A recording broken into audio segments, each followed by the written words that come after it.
వైశాఖ పురాణం ప్రథమాధ్యాయము. వైశాఖ మాస ప్రశస్తి. నారాయణం నమస్కృత్య నరం చైవ నరోత్తమం దేవీం సరస్వతీం వ్యాసం తతో జయం ముదీర్యత్. వ్యాసాయ విష్ణురూపాయ వ్యాసరూపాయ విష్ణవే నమో వై బ్రహ్మనిధే వాసిష్ఠాయ నమో నమః. శ్రీమనంతమైన నైమిషారణ్యంలోని శౌనకాది మహర్షులు కోరగా సూత మహాముని వారికి వైశాఖ మాస వ్రతమహత్యాన్ని గురించి ఇలా వివరించాడు. మహర్షులారా వినండి. పూర్వము రాజర్షి అయిన అంబరీషుడు నారద మహర్షిని చూసి, మునీంద్ర, అన్ని మాసాలలోనూ వైశాఖ మాసం శ్రేష్టమైనది, అది శ్రీ మహావిష్ణువునకు ప్రీతిపాత్రమైనది అన్నారు కదా. వైశాఖ మాసం ఎందువలన శ్రేష్టమైనది? అది శ్రీ మహావిష్ణువునకు ప్రీతిపాత్రమైనదని అన్నారు కదా. వైశాఖ మాసం ఎందువలన శ్రేష్టమైనది? అది శ్రీహరికి అంత ఇష్టమైనదిగా ఎందుకైనది? ఈ మాసంలో ఆచరించదగిన ధర్మాలేమిటి, దానాలేమిటి, వాటి ఫలితాలేమిటి, పూజ వ్రతదానాదులు ఏ దేవుని ఉద్దేశించి చేయాలి, ఈ విషయాలన్నీ సమగ్రంగా నాకు చెప్పండి అని వినయపూర్వకంగా ప్రార్థించాడు. నారదుడు అంబరీషునితో ఇలా చెప్పాడు. రాజేంద్ర, పూర్వం నేనొకసారి మా తండ్రి అయిన బ్రహ్మను మాసాల మహిమను, వాటి ధర్మాలను చెప్పమని అడిగాను. ఆయన, నారద, ఒకప్పుడు శ్రీమన్నారాయణుడు లక్ష్మీదేవికి చెప్పిన మాసాల ధర్మాలనే నేను ఇప్పుడు నీకు చెబుతున్నాను, విను. మాసాలలోకెల్లా వైశాఖం, కార్తీకం, మాఘం, ఈ 3 మాసాలు చాలా ప్రశస్తమైనవి. ఆ మూడింటిలో కూడా వైశాఖ మాసం ఇంకా గొప్పది. దీన్ని మాధవ మాసం అని కూడా అంటారు. ఆ పేరులోనే ఉంది దాని గొప్పతనం అంతా. ఈ మాసంలో చేసిన నదీ స్నానం, దానం, పూజ, వ్రతం అన్నీ విశేషమైన ఫలితాన్ని ఇస్తాయి. విద్యలలోనే వేద విద్యల, మంత్రాలలో ఓంకారంలా, వృక్షాలలో కల్పవృక్షంలా, గోవులలో కామధేనువులా, సర్పాలలో ఆదిశేషునిలా, పక్షులలో గరుడినిలా, దేవతలలో శ్రీహరిలా, నదులలో గంగా నదిలా, కాంతివంతులలో సూర్యునిలా, ఆయుధాలలో చక్రంలా, ధాతువులలో బంగారంలా, విష్ణు భక్తులలో శంకరుడిలా, ధర్మప్రధానమైన మాసాలలో వైశాఖ మాసం శ్రేష్టమైనది. విష్ణుదేవునికి ప్రియమైనది కాబట్టి దీనికి ఇంత ఘనత కలిగింది. వైశాఖ మాసంలో సూర్యోదయానికి ముందే నదుల్లో కానీ చెరువులలో కానీ స్నానం చేయాలి. శ్రీహరిని ధ్యానించాలి. అలా చేసినట్లయితే నారాయణుడు చాలా సంతోషిస్తాడు. వారికి కోరిన వరాలు ఇవ్వడానికి సిద్ధంగా ఉంటాడు. వైశాఖ మాసంలో ఒక్క రోజున ఇలా స్నాన ధ్యానాదులు చేసినా వారికి విష్ణులోక నివాసం సిద్ధిస్తుంది. వారం రోజులు చేస్తే ఆ భక్తులకు కొన్ని వేల అశ్వమేధ యాగాలు చేసిన పుణ్యం వస్తుంది. ఇంకా నెల రోజులు కూడా స్నానం చేసి పూజలు వ్రతాలు చేస్తే కలిగే పుణ్యం ఎంతో శక్యం కాదు. అనారోగ్యం మొదలైన వాటి వలన స్నానం చేయలేకపోవచ్చును. కానీ స్నానాలు, వ్రతాలు చేయాలనే సంకల్పం స్థిరంగా ఉన్నట్లయితే వారికి 100 అశ్వమేధ యాగాలు చేసినంత పుణ్యం వస్తుంది. సూర్యుడు మేషరాశిలో ఉండగా వైశాఖ స్నానం, వ్రతం చేసిన వారికి స్నానాదులు చేయడానికి శక్తి లేక చేయలేకపోయామే అనే పరితాపం ఉన్నవారికి కూడా విష్ణు సాహిత్యం కలుగుతుంది. అంబరీష, రాజేంద్ర, సర్వలోకాలలో ఉన్న తీర్థదేవతలు ఈ వైశాఖ మాసంలో భూమి మీదకి దిగి వచ్చి సముద్రాలలోనూ, నదులలోనూ, చెరువులలోనూ, సెలయేళ్లలోనూ చేరుకొని ఉంటారు. అందుచేత బహిరంగ ప్రదేశాలలో ఉండే ఇలాంటి జలాశయాలలో స్నానం చేయడం చాలా పుణ్యాన్ని కలిగిస్తుంది. అలాంటి తీర్థాలలో వైశాఖ స్నానం చేయమని జీవులను వారు చేసిన పాపాలు తొందర పెడుతుంటాయి. తీర్థ స్నానం చేయగానే పాపాలన్నీ ఆ జీవుణ్ణి వదిలి పారిపోతాయి. సర్వతీర్థ దేవతలు బ్రాహ్మీ ముహూర్తం మొదలు, అంటే తెల్లవారుజామున 4 గంటలు మొదలుకొని ఉదయం 6 గడియల ప్రొద్దు ఎక్కే వరకు, అంటే సుమారు 8 గంటల వరకు నదులలోనూ, సరస్సులలోనూ, చెరువులలోనూ నివసిస్తుంటారు. ఆ సమయంలో తీర్థాలలో స్నానం చేసిన వారి పాపాలను ఆ తీర్థదేవతలు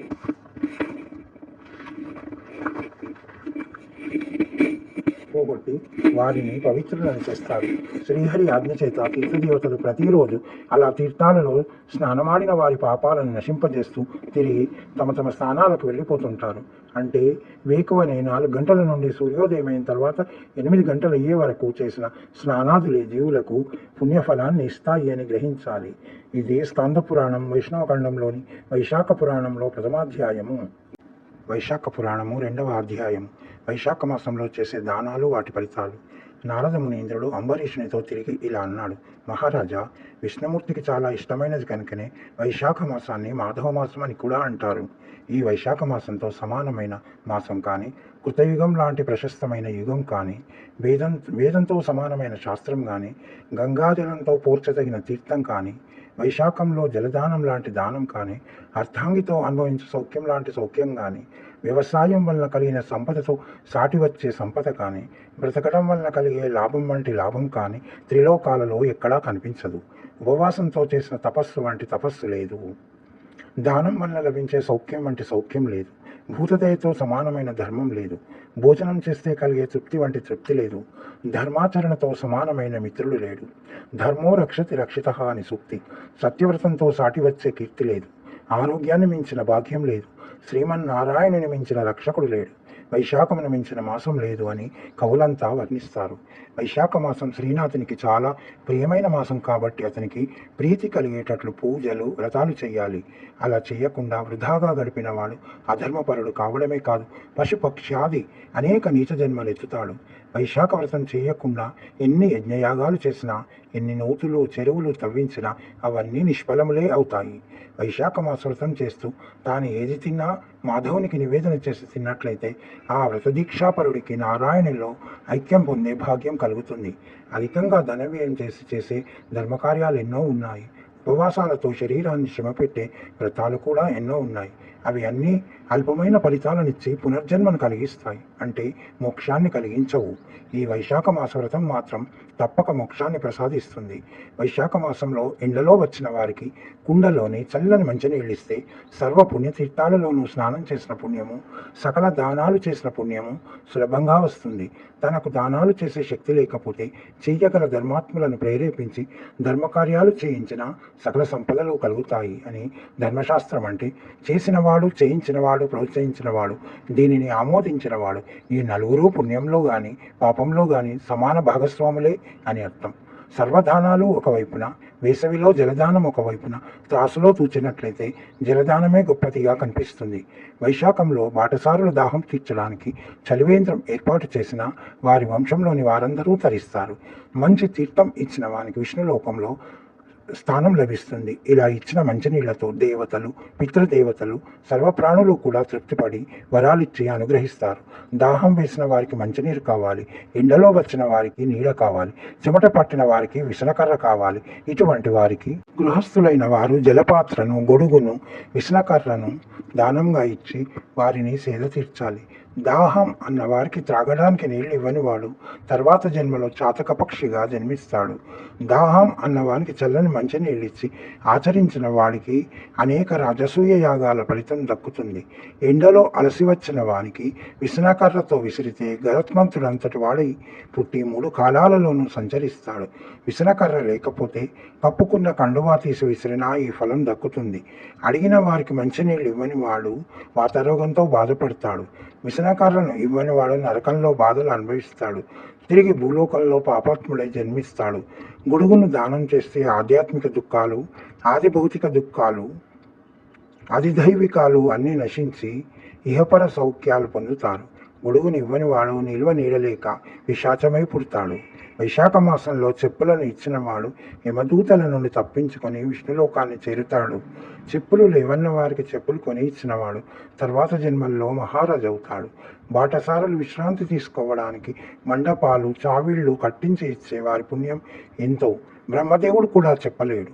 మధ్యాహ్న సమయంలో భోజనవేళ అతిథిగా వచ్చిన వారిని ఆదరించి తృప్తిగా భోజనం పెడితే మహాపుణ్యం కలుగుతుంది. అన్నగం హి భూతానాం జ్యేష్టం అని శృతి వేదవాక్యం. అన్నమే ప్రాణులకు ముఖ్యమైనది. అది ఉన్నప్పుడే జీవి బ్రతుకును అని అర్థం.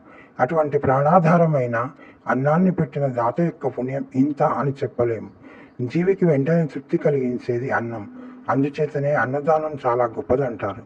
ఆకలిగా ఉన్నవాడికి అన్నం కావాలి ముందుగా, ఆ తర్వాతే వస్త్రాలు, అలంకారాలు, ఇతర వస్తువులు. అందుకే అన్నం పెట్టి ప్రాణాలు నిలిపిన వారు శరీరాన్ని ఇచ్చిన తల్లిదండ్రుల కంటే చాలా గొప్పవారు. అందుకే వేసవి కాలంలో, వైశాఖ మాసంలో ఇటువంటి అత్యవసరమైన వస్తువులను దానం చేస్తే జీవులు సంతోషిస్తారు. దీన్ని ఒక నియమంగా పెట్టుకొని ప్రతి సంవత్సరం ఆచరించే వారి పుణ్యం అనంతమవుతుంది. మాధవునకు ప్రీతిని కలిగిస్తుంది. 2వ అధ్యాయం సమాప్తం.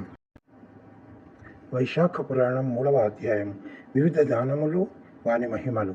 అంబరీషును నారదుడు చెప్పినను విని సంతోషించి మళ్ళీ మహాముని, వైశాఖ మాసంలో చేయవలసిన దానాలంటే ఇప్పుడు చెప్పినవేనా, ఇంకా ఏమైనా ఉన్నాయా, దయచేసి చెప్పండి అని అడిగాడు. నారదుడు ఇలా చెప్పాడు. సుఖంగా నిద్ర పట్టడానికి కావలసిన పరుపులు, దిండ్లు, ఉన్న పర్యంకాన్ని అంటే మంచాన్ని ఒక వేత్త అయిన బ్రాహ్మణునికి దానం ఇవ్వడం కూడా మంచిది. అలా మంచాన్ని దానమిచ్చిన వారు ధర్మసాధనమైన శరీరంలో ఏ రోగాలు లేకుండా సుఖంగా నూరేళ్లు జీవిస్తారు. వారు పాపరహితులై యోగేంద్రులు కూడా పొందలేని మోక్షాన్ని పొందుతారు. దానం పుచ్చుకున్న బ్రాహ్మణులు ఆ మంచాన్ని సుఖంగా వాడుకుంటుంటే దాత పూర్వజన్మల్లో తెలిసి తెలియక చేసిన పాపాలన్నీ కూడా అగ్ని వల్ల కర్పూరం మండి నశించినట్లు నశిస్తాయి.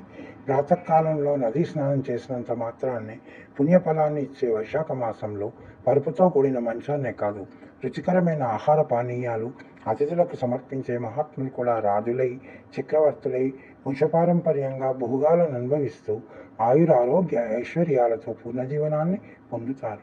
వారి వంశంలో 100 తరాల వరకు ధర్మభ్రష్టులు పుట్టరు. ఇట్టి దానములు చేసిన ధర్మాత్ములు 7 జన్మల వరకు మహాభోగులు ధర్మ కార్యాసక్తులు అయి 7 తరాల వారిని కూడా తరింపజేస్తారు. గడ్డితోనూ తుంగతోనూ అల్లిన చాపను దానంగా ఇస్తే విష్ణుమూర్తి సంతోషించి ఆ చాప మీద స్వయంగా వచ్చి శయనిస్తాడు. ఇలాగ మంచాన్ని ఇవ్వలేని వారు చాపను దానమిచ్చినా మంచిదే. ఆ ఇచ్చిన వారు నీటిలో పడిన తడవని ఊర్ణంలాగా సంసార సముద్రంలో పడిన దాని మాలిన్యాలు ఇవి అంటకుండా నిర్మలంగా బ్రతుకుతారు. శక్తి గల వారు పరుపుతో కూడిన మంచాన్ని ఇస్తే శక్తి లేని వారు చాప ఇవ్వవచ్చును. ఈ 2 దానాలకు కలిగే ఫలితం సమానమే. వైశాఖంలో కంబళిని దానం చేస్తే అకాల మృత్యువును పొందకుండా పూర్ణాయుర్దాయం కలవారవుతారు. ఎండల బాధ నుండి రక్షణ పొందడానికి వస్త్రం కూడా ఒక సాధనమే కాబట్టి వస్త్రదానం కూడా చాలా మేలు కలిగిస్తుంది. చల్లదనాన్ని ఇచ్చే పచ్చ కర్పూర దానం వల్ల దుఃఖాలు పోయి ఆనందం కలుగుతుంది. సద్బ్రాహ్మణునికి పువ్వులు దానం చేస్తే తర్వాతి జన్మలో జనులందరినీ వశపరుచుకున్న మహారాజై పుట్టి భోగాలను అనుభవిస్తాడు. పుత్ర పౌత్రాది సంతానం కలిగి ఆనందిస్తాడు. అదేవిధంగా ఒక బ్రాహ్మణునికి తాంబూల దానం చేస్తే తర్వాత జన్మలో చక్రవర్తి అవుతాడు. శరీరానికి చల్లదనాన్ని కలిగించే చందనాన్ని లేక గంధాన్ని దానం చేస్తే సంసార తాపత్రయాలు లేకుండా సుఖంగా జీవిస్తాడు. కస్తూరి, కర్పూర, తాంబూలము మొదలైన సుగంధ ద్రవ్యాలను దానం చేస్తే భోగభాగ్యాలతో తులతూగుతారు. అడవి మల్లెలు, తామర పూలు, మొగలి పువ్వులు దానమిస్తే మహాభోగిగా జీవిస్తాడు. పూక చెక్కలను, కొబ్బరి బోండాలను, పైన చెప్పిన సుగంధ ద్రవ్యాలను దానమిస్తే 7 జన్మల దాకా బ్రాహ్మణుడే అయి వేద పండితుడై ధనవంతుడై సర్వభోగాలు అనుభవించి 7 తరాల వారితో పాటు మోక్షంను పొందుతాడు. ఒక సద్బ్రాహ్మణుని ఇంటిలో విశ్రాంతి మందిరాన్ని నిర్మించి ఇచ్చిన, బాటసారులకు నీడనిచ్చే మండపాన్ని కట్టించిన, చలివేంద్రము నెలకొల్పిన వారి పుణ్యం ఇంత అంత అని చెప్పలేము. వారు తర్వాతి జన్మలో లోకాన్ని పరిపాలించేవారవుతారు. చాలామంది నడిచే మార్గం ప్రక్కన ఒక తోట నాటించిన, చెరువు తవ్వించిన, నుయ్యి లేదా దిగుడు బావి తవ్వించిన, ఒక విశ్రాంతి మండపం కట్టించిన వారికి పుత్రులు లేకపోయినా అపుత్రస్య గతిస్నాస్తి అని చింతించవలసిన పని లేదు. ఈ నిర్మించినవే సప్త సంతానముల వంటివై నిర్మించిన వారికి మోక్షమును ప్రసాదిస్తాయి. సప్త సంతానాలు దిగుడు బావి, నుయ్యి త్రవ్వించుట, తోట, చెరువు త్రవ్వించుట, విశ్రాంతి మండపము, చలివేంద్రము, కుమారుడు. పుత్రులు లేని వారు ఈ పై 6 ఏ ఒక్కదానినైనా శ్రద్ధాభక్తులతో చేసినట్లయితే వారికి పుత్ర సంతానం ఉన్నట్లే పుణ్యలోకాలకు చేరే భాగ్యం లభిస్తుంది. పశువులు, పక్షులు, మృగాలు, వృక్షాలు మొదలైన జడ పదార్థాలను పుణ్యపాపాలను గురించి ఆలోచన ఉండదు. కానీ బుద్ధిమంతులైన మానవులు పుణ్యపాపాలను గురించి ఆలోచించి పుణ్యకార్యాలు చెయ్యాలి. లేకపోతే వారికి స్వర్గాది పుణ్యలోకాలు ఎలా కలుగుతాయి? కర్పూర తాంబూలం ఇచ్చిన దాత కీర్తి ప్రతిష్టలను పొందుతాడు. రోగి అయిన వాడు కర్పూర తాంబూల దానం చేస్తే రోగాలు నశిస్తాయి. ఆరోగ్యం కలవాడి దానం చేస్తే మోక్షం కలుగుతుంది. ఈ వైశాఖంలో చల్లని మజ్జిగను అతిథులకు ఇస్తే విద్యావంతుడవుతాడు. బాటసారికి మజ్జిగ త్రాగడానికి ఇస్తే రెట్టింపు పుణ్యం వస్తుంది. పెరుగు కుండను దానం చేస్తే ఆ పుణ్యం అంతా ఇంత అని చెప్పలేము. శ్రేష్టమైన బియ్యాన్ని, ఆవు నేతిని సద్బ్రాహ్మణునికి దానం ఇస్తే పూర్ణాయుర్దాయము, సర్వయజ్ఞాలు, అశ్వమేధ యాగం చేసినంత పుణ్యం వస్తుంది. మాధవునకు ప్రియమైన ఈ మాసంలో ఇటువంటి ఉత్తమ దానాలు ఏవి చేసినా ఆయనకు ప్రీతి కలుగుతుంది. బిల్లం, దోసపళ్లను దానం ఇచ్చిన వారు పాప విముక్తులై శ్వేతదీపంలో నివసిస్తారు. ఎండలో వచ్చిన బ్రాహ్మణునికి చెరుకు పానకం ఇస్తే చాలా మంచిది. సాయంకాల వేళ మిరియాలు కలిపిన బెల్లం పానకం ఇస్తే పుణ్యం. దీనివల్ల దాత యొక్క పితరులు అమృతపానం చేసినంత సంతోషిస్తారు. పానకంతో పాటు మామిడి పండ్లను కూడా ఇస్తే మరింత పుణ్యం. చైత్ర బహుళ అమావాస్య నాడు పానకంతో నిండిన కుండను ఒక ఉత్తమ బ్రాహ్మణునికి దానం చేస్తే గయాక్షేత్రంలో 100 సార్లు పితృశ్రాద్ధం చేసినంత తృప్తి పితృదేవతలకు కలుగుతుంది. చేసిన కర్తకు పుణ్యఫలం దక్కుతుంది. ఆ చైత్ర బహుళ అమావాస్య రోజున కుండడు పానకంలో ఏలకులు, లవంగాలు, మిరియాలు, కస్తూరి, కొంచెం పచ్చకర్పూరం కలిపి దానమిస్తే పితృదేవతలకు ఆయా సందర్భాలలో చేయవలసిన షణ్ణవతి శ్రాద్ధములను అంటే 96 శ్రాద్ధములను చేసిన పుణ్యం లభిస్తుంది అని నారదుడు అంబరీషునికి వివరంగా చెప్పినాడు.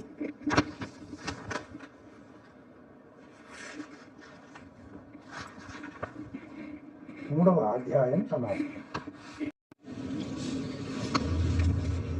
వైశాఖ పురాణం 4వ అధ్యాయము. వైశాఖ మాస ధర్మములు. అంబరీషుని నారద మహాముని చూసి, మునీంద్ర, వైశాఖ మాసంలో ఆచరించదగిన ధర్మాలేవి, ఆచరించకూడని ధర్మాలేవి అన్నీ నాకు వివరంగా చెప్పండి అని అడిగాడు. నారదముని, రాజా, నీకు ధర్మాలు తెలుసుకోవడంలోనూ ఆచరించడంలోనూ ఉన్న ఆసక్తిని చూస్తుంటే చాలా సంతోషంగా ఉంది. చెబుతాను విను. ఈ వైశాఖ వ్రతం చేసేవారు నూనెతో తలంటి నీళ్లు పోసుకోకూడదు. తైలాభ్యంగనం పనికిరాదన్నమాట. పగటి వేళ నిద్రపోకూడదు. కంచు, వెండి మొదలైన కంచాలలో భోజనం చేయకూడదు. అరటి ఆకు, తామరాకు మున్నగు ఆకులలో భోజనం చేయడం శాస్త్ర సమ్మతమైన పని. మంచం మీద పడుకోకూడదు. ఇంటిలో నీళ్లతో కానీ నూతి నీళ్లతో కానీ స్నానం చేయడం కూడా పనికిరాదు. నదులలోనూ చెరువులలోనూ స్నానం చేయాలి. శాస్త్రంలో నిషేధించబడిన పదార్థాలు తినకూడదు. ఉదాహరణకు నకళంజం భక్షయేతని శాస్త్ర నియమం, అంటే నీరుల్లిపాయను తినకూడదు అని అర్థం. ఇలాంటి నిషిద్ధ వస్తువులు కొన్ని ఉన్నాయి.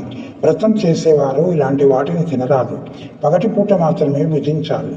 రాత్రి భోజనం పనికిరాదు. ఏ ఫలాహారమో తీసుకోవాలి. వైశాఖ మాసంలో తామరాకులో భోజనం చేసిన వాడు విష్ణులోకానికి చేరుతాడు.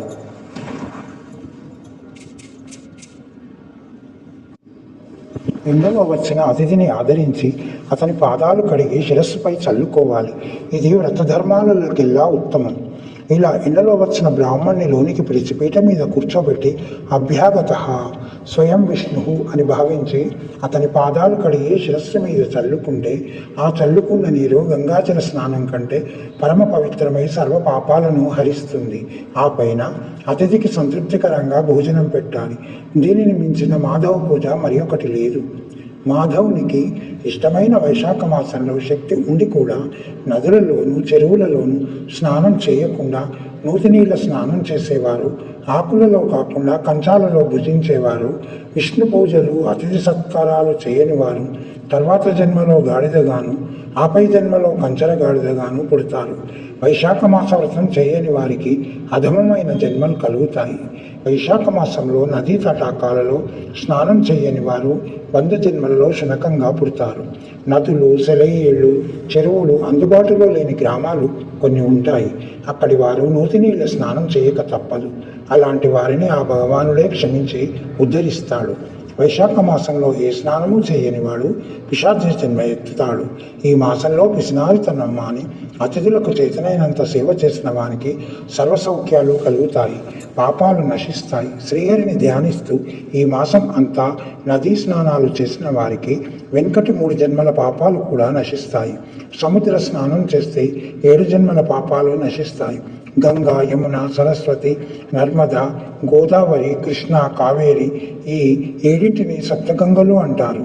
వైశాఖంలో ఈ సప్తగంగల్లో స్నానం చేసిన వారికి 1,000,000 జన్మల్లో చేసిన పాపాలు కూడా నశిస్తాయి. భూష్పాదమంత జలాశయంలో కూడా ఈ మాసంలో గంగా మొదలైన సరస్వతి తీర్థాలు ఉంటాయి. కాబట్టి బహిరంగంగా ఉండే జలాశయాలలో చేసే స్నానం ప్రశస్తమైనది.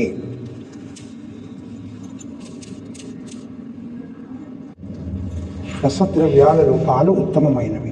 పాలు కంటే పెరుగు, పెరుగు కంటే నెయ్యి ఉత్తమమైనవి. నెలలలో కార్తీక మాసం గొప్పది. దానికంటే మాఘమాసం, దానికంటే వైశాఖ మాసం గొప్పది. కాబట్టి వైశాఖ మాస వ్రతంలో చేసిన దాన ధర్మాదుల వలన కలిగే పుణ్యం వటవృక్షంగా విస్తరిస్తుంది. కాబట్టి ఈ వైశాఖంలో ధనవంతుడు కానీ దరిద్రుడు కానీ యథాశక్తిగా బ్రాహ్మణులకు కందదుంపలు, పళ్ళు, కూరలు, ఉప్పు, బెల్లము, తోటకూర, మంచినీళ్ళు, మజ్జిగ, మృష్టాన్నం ఇచ్చిన వారికి కలిగే పుణ్యం అపారమైనది. బ్రహ్మంతవానికి కూడా వైశాఖ వ్రతదానాదులు చేయకపోతే పుణ్యం రాదు. దానాలు చేయని వాడు దరిద్రుడు అవుతాడు. దరిద్రుడైన వాడు ఒకరికి పెట్టలేడు. పెట్టలేని వాడికి మళ్ళీ ఏదీ పుట్టదు. ఇంకా అలా దరిద్రుడిగా ఎన్ని జన్మలెత్తుతాడో చెప్పలేము. ఒక స్త్రీ అందగత్తె అయినా, గుణవంతురాలైనా, సౌభాగ్యవతి అయినా, సంతానవతి అయినా వైశాఖ వ్రతం చేయకపోతే ఆమె భగవంతుని దృష్టిలో వ్యర్థజీవియే అవుతుంది. అలాగే పురుషుడు కూడా దయాగుణం లేకపోతే ఎన్ని ధర్మాలు చేసినా వ్యర్థమే.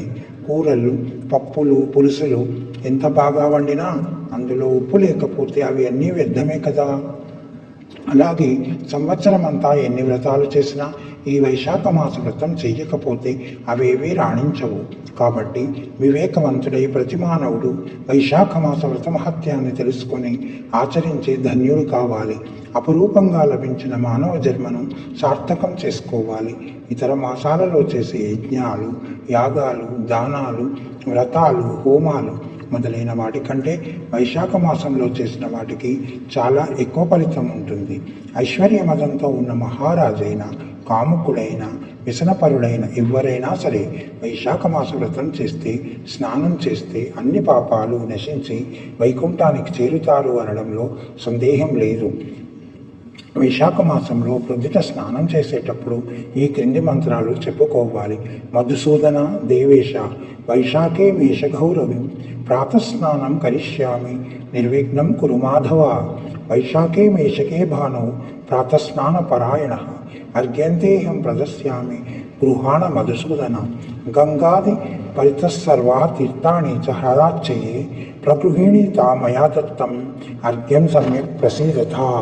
ఋషభ పాపీనాం శాస్త ఏమత్వం సమదర్శన గృహాణర్ఘ్యం మయా దత్తం యథోక్త ఫలదో భవ అంటూ అర్ఘ్యమిచ్చి గట్టు మీదకి వచ్చి పొడిబట్టలు ధరించి ఆ మాసంలో దొరికే పువ్వులతో శ్రీ వైశాఖ మాధవస్వామికి పూజ చేయాలి. వైశాఖ పురాణాన్ని శ్రద్ధాభక్తులతో చదవాలి. స్వర్గలోకంలోని వారు కానీ, భూలోకంలోని వారు కానీ, పాతాళలోకంలోని వారు కానీ ఈ వైశాఖ వ్రతాన్ని శ్రద్ధగా ఆచరిస్తే వారికి మళ్ళీ మాతృగర్భవాసము, మాతృస్తన్యపానం చేసే అవసరం ఉండదు. అంటే పునర్జన్మలు ఉండవు, మోక్షం లభిస్తుంది.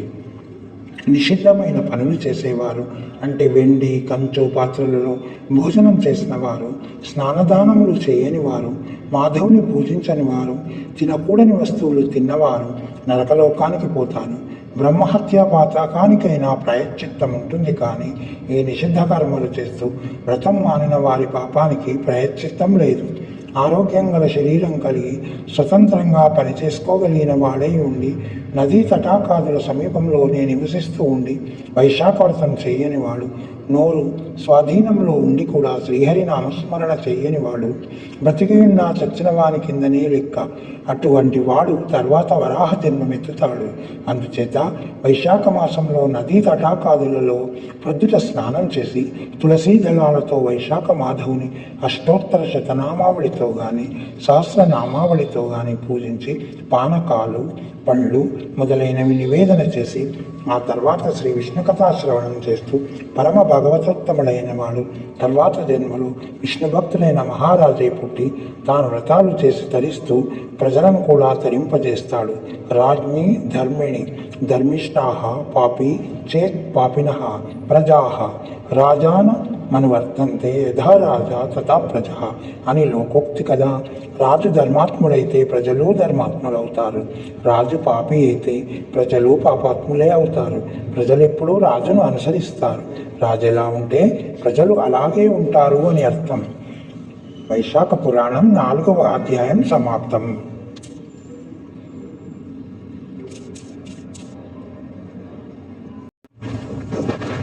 వైశాఖ పురాణము 5వ అధ్యాయము. వైశాఖ మాస విశిష్టత.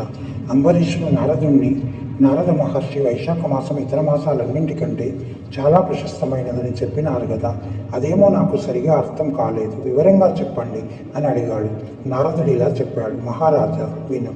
కల్పాంత సమయంలో ప్రళయం సంభవించినప్పుడు దేవదేవుడైన శ్రీ మహావిష్ణువు ఈ సర్వలోకాలను, లోకాలలోని జీవరాశులను తన బుజ్జలో దాచుకొని మర్రియాకు మీద శయనించి ఉంటాడు. లోకాలన్నీ నశించి అంతా ఏకసముద్రమైపోయినప్పుడు తానొక్కడే ఉంటాడు.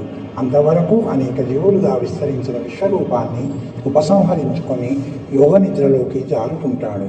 ఆ విధంగా ఇంకొక కల్పం వరకు యోగ నిద్రలో ఉన్న శ్రీమన్నారాయణుడు వేదాలు తనను మేల్కొల్పగా క్రమంగా మేల్కొంటాడు.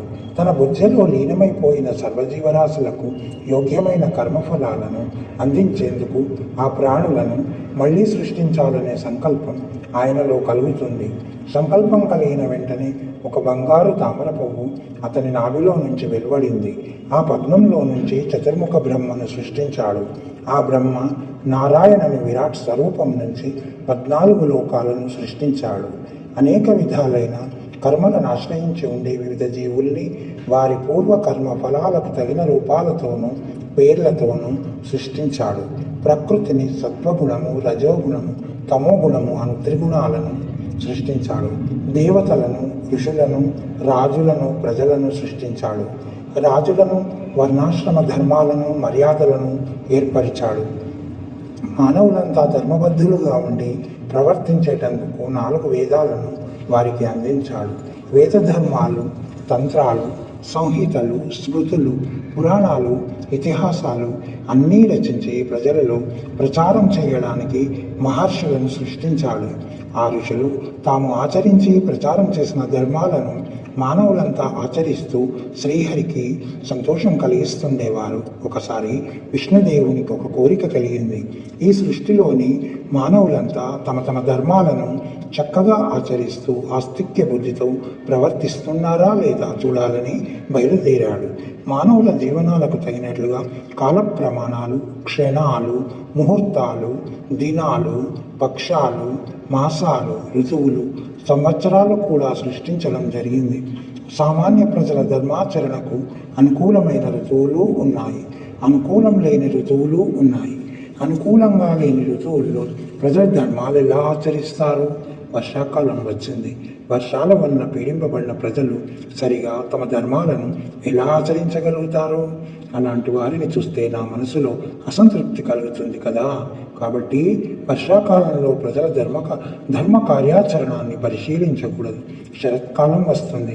అందరూ వ్యవసాయం పనుల్లో మునిగిపోయి ఉంటారు. చలి ప్రారంభం అవుతుంది. కొందరికి కళ్ళ రోగాలు వస్తాయి. ఇలాంటి సమయంలో వారి ధర్మ ప్రవృత్తిని పరిశీలించడం మంచిది కాదు. హేమంత ఋతువులో చలి ముదుస్తుంది. ఉదయాన్నే లేచి సూర్యోదయానికి ముందే నదీ స్నానం చేయలేరు. అసలు తెల్లవారుజాములో లేవలేరు. చలి వలన అప్పుడు అలాంటి వారిని చూస్తే నాకు అసంతృప్తి కలుగుతుంది. ఇంకా శిశిర ఋతువు వస్తుంది. ఈ ఋతువులో కూడా చలి చాలా ఎక్కువగా ఉండి ప్రజలు తమ ధర్మాలు సరిగా నడపడానికి బద్దకిస్తారు. ఆహార పదార్థాలు కూడా సులభంగా దొరికే వాటి కోసమే ప్రయత్నిస్తారు. చలికి భయపడి స్నానమే చేయని వారు వ్రతాలు, పూజలు ఎలా చేయగలుగుతారు? ఇలా చూస్తే వర్షాకాలం నుంచి చలికాలం దాకా ప్రజలు ప్రకృతికి లొంగిపోయి ధర్మాచరణం చేయాలనుకున్నా చేయలేరు. ఇలాంటి సమయంలో వారిని పరిశీలించడానికి వెళ్ళి నేను చిరాకు పడి వారిని బాధ పెట్టడం నాకు సమంజసంగా కనిపించడం లేదు. ఇంకా వసంత ఋతువు వస్తుంది. అది అనేక యజ్ఞయాగాలకు, ధర్మానుష్ఠానాలకు, స్నానాది కృత్యాలకు అనుకూలమైన కాలం. అనేక ఆహార పదార్థాలు, పళ్ళు, కాయగూరలు అన్నీ చక్కగా దొరికే కాలం ఇది. ఒకరికింత పెట్టి తానింత అనుభవించడానికి కూడా అనుకూలమైన కాలం. అతిథులను, అభ్యాగతులను ఆదరించి భగవంతుని ప్రీతిగా వారిని సేవించడానికి అన్ని సౌకర్యాలు ఉండే కాలం. ధర్మాత్ములైన వారు ఈ కాలాన్ని వృధా చేసుకోక ధర్మకార్యాలు, పరోపకారాలు చేసి ఆనందిస్తారు.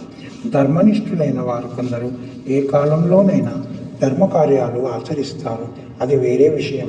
సాధారణ మానవులు కూడా జలదానం, ఆహార దానం మొదలైనవి చేయడానికి ఎక్కువ కష్టపడనక్కరలేని ఋతువు ఇది. ఎండలో నడిచి వచ్చిన వానికి కొంచెం మంచినీళ్ళిచ్చి భోజనం పెట్టి వసారాలో విశ్రాంతి తీసుకోవడానికి చోటు చూపించవచ్చును. ఆకులు, కూరలు, పళ్ళు, నీరు, పువ్వులు, మంచి గంధం, తాంబూలం, చల్లని పానీయములు ఇచ్చి సత్కరించవచ్చును. ఇన్నిటికీ అనుకూలమైనది వసంత ఋతువే. ఇలాంటి సమయంలో నేను భూలోక సంచారం చేసి ప్రజల ధర్మబుద్ధిని సత్కర్మానుష్ఠానాలను పరిశీలించవచ్చును అని మాధవుడు ఆలోచించి లక్ష్మీదేవితో పాటు భూలోక సంచారానికి బయలుదేరాడు. పూలతోనూ పండ్లతోనూ కన్నుల పండుగ చేసే తోటలను, అడవులను, పర్వతాలు, లతలు, చుట్టుకున్న వృక్షాలను, నిర్మలమైన నీటితో నిండి ఉన్న జలాశయాలను, నదులను, ఆనందం వల్ల వికసించిన ముఖం గల ప్రజలను, ఫల పుష్ప వృక్షాలతో నిండుగా కనిపిస్తున్న మునుల ఆశ్రమ వాటికలను, వారి ధర్మ కర్మానుష్ఠానములను, నగరాలలోనూ గ్రామాలలోనూ ముక్కులతోనూ అలంకారాలతో కూడిన ఇండ్లు వాకిళ్లను, ఫల పుష్పాలతోనూ మన భోజనాల సందడులతోనూ నిండిన తోటలను ఎన్నింటినో లక్ష్మీనారాయణులు చూసి ఆనందిస్తూ ముందుకు సాగారు. అతిథుల్ని ఆదరంగా చూసి గౌరవించే పుణ్యాత్ముల్ని చూశారు. తామే అతిథులుగా వచ్చి ఆ గృహస్థుల సత్కారాలు, సేవలు అందుకున్నారు. వారు అడగకుండానే వారు చేసే పూల పూజకు, వారి భక్తి తత్పరతకు సంతోషించి ఇహలోకంలో భోగభాగ్యాలు, పరంలో మోక్ష సంపదలు ఇచ్చి అనుగ్రహించారు. కొందరు దురాచారులు, వ్యసనపరులు అయినప్పటికీ వైశాఖ మాస ధర్మాలు కొన్నింటినైనా ఆచరించిన వారి పాపాలు హరింపజేస్తూ వారు చేసిన పుణ్యకార్యాలకు పుణ్యఫలాలను, భోగభాగ్యాలను ప్రసాదించారు. బొత్తిగా ఆస్తిక్య బుద్ధి లేకుండా ఏ ధర్మకార్యాలు చేయకుండా తమ పొట్టను మాత్రమే నింపుకొను దురాచారులను తగిన విధంగా శిక్షిస్తూ వచ్చారు. కాబట్టి మహారాజా, మనం ఎలాంటి వాళ్ళమైనా, మనకు శక్తి ఎంత తక్కువగా ఉన్నా సరే, మనకు శక్తి ఉన్నంతలోనే వైశాఖ మాధవునికి ప్రీతిగా దాన ధర్మాలు ఆచరించాలి. మన మనస్సులు చంచలమైనవి. వానిని అదుపులో పెట్టుకుని యథాశక్తిగా దాన ధర్మాలు చేసి శ్రీమన్నారాయణుని అనుగ్రహం పొందడానికి ప్రతి మానవుడు ప్రయత్నించాలి. ఈ విధంగా శ్రీహరి, సిద్ధ, సాధ్య, గరుడ, గంధర్వ, చారణాది దేవతలతో కూడి లోక సంచారం చేస్తూ ధర్మాచరణం చేసే వారికి తగిన వరాలను అనుగ్రహిస్తూ, చెయ్యని వారిని శిక్షిస్తూ చైత్ర, వైశాఖ, జ్యేష్ఠ మాసాలలో సంచరిస్తారు. వైశాఖ మాసంలో మదమత్తులై తమ ధర్మాలను, వైశాఖ మాస ధర్మాలను విడిచి ఉండేవారిని రోగాలు, దుఃఖాలు కలిగించి శిక్షిస్తాడు. ధర్మాచరణ చేసే వారిని వరాలిచ్చి రక్షిస్తాడు.